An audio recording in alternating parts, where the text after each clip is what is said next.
Hello, I'm Helen McVeigh and I teach classical Greek. So why ancient Greek?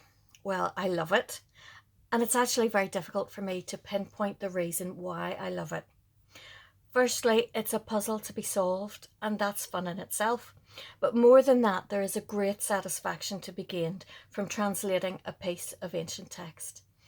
And this might be a speech from Euripides, poetry by Sappho, a dialogue of Plato, a parable from the New Testament, or some lines of Homer.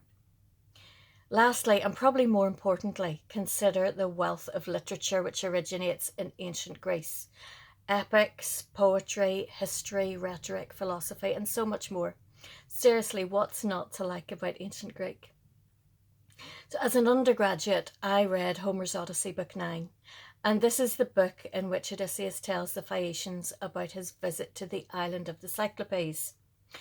The most famous Cyclops, these one-eyed giants, is Polyphemus, who we hear is completely uncivilized.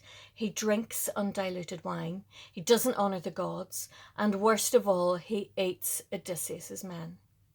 Now, as gory and stomach-churning as it is, I loved reading the part where the Greeks get Polyphemus drunk, and when he passes out, they heat the staff in the fire, and working together, they stab the Cyclops in his one eye.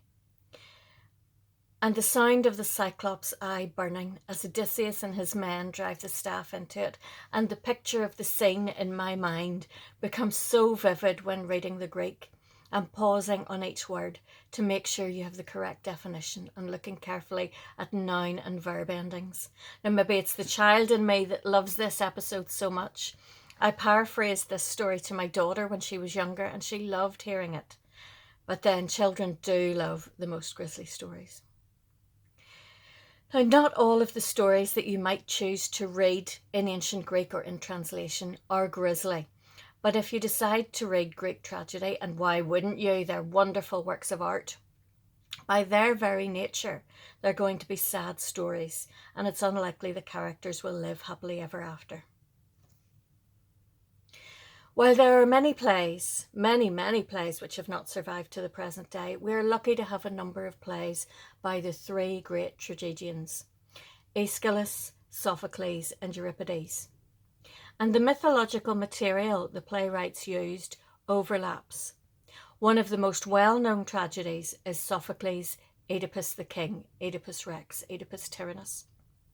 And by the end of that play, and I hope I'm not spoiling the plot for anyone, his wife/mother Jocasta has committed suicide and Oedipus has blinded himself. Indeed, Euripides also wrote an Oedipus, but in the extant fragments, it seems that Oedipus was blinded before he discovered he was Laius' son and Jocasta's son. And Jocasta, instead of committing suicide, accompanies Oedipus into exile.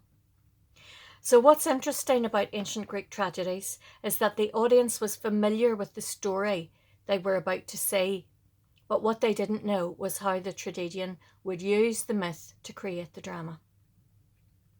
So in this video, I wanted to introduce myself and tell you a little bit about why I love ancient Greek. So if you're interested in learning some ancient Greek, please do contact me.